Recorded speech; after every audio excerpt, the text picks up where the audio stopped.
एकमेकींची सुख दुःख वाटून घेतली, एकमेकींच्या डोळ्यातलं पाणी पुसलं.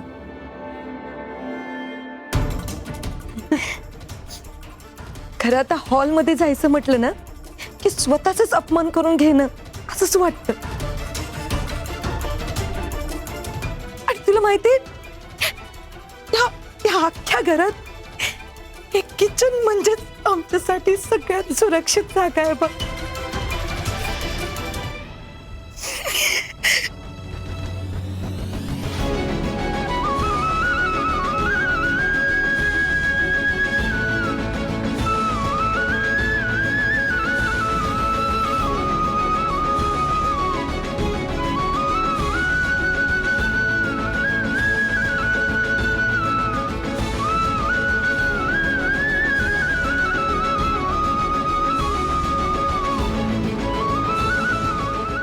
बहिणी,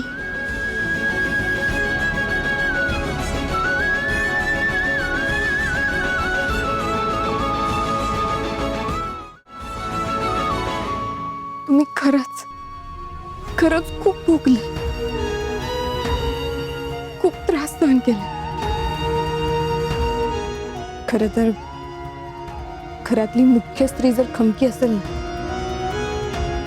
तर घरातल्या पुरुषांची हिंमत होत नाही तिथल्या सुनांवर हात उचलण्याची.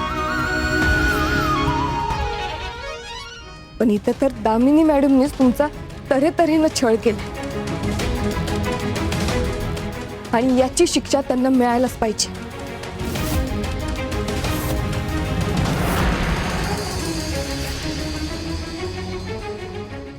पण जावे, आपण आईंना शिक्षा कशी द्यायची?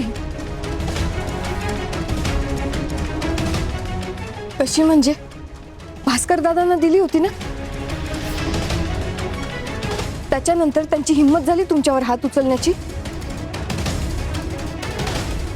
तेच आपल्याला अन्यायाविरुद्ध लढायचं असेल ना तर सगळ्यात आधी मनातली भीती काढून टाकावी लागेल. समोरच्याला त्याच्या चुकीची जाणीव करून द्यावी लागते आणि परत त्याने ती चूक करू नये म्हणून त्याला त्या चुकीची शिक्षा पण द्यावी लागते. अगं पण सावी, आईंना कोण शिक्षा देणार? म्हणजे भास्कर भाऊजींचा प्रश्न वेगळा होता, पण आईंवर कसा हात उचलणार? वहिनी, दामिनी मॅडमना शिक्षा मिळणार, पण ती शिक्षा शारीरिक स्वरूपात नाही,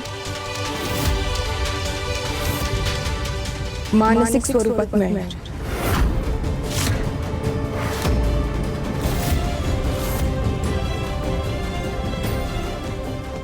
वहिनी, आतापर्यंत आपण त्यांच्या विरोधात जेवढे काही पुरावे मिळवले होते दामिनी मॅडमनी ते सगळे नष्ट केले.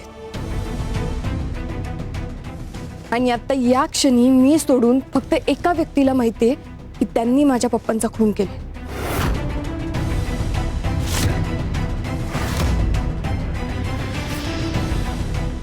आणि ती व्यक्ती दुसरी तिसरी कुणी नसून स्वतः दामिनी मॅडम.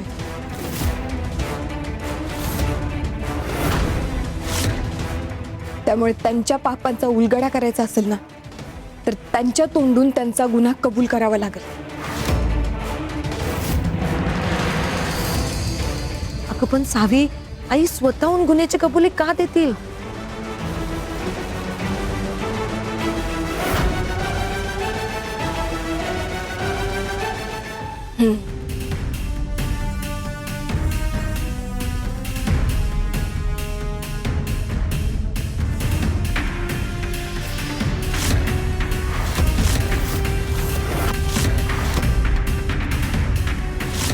वहिनी, सावी, खूप प्रश्न पडतात ना तुम्हाला?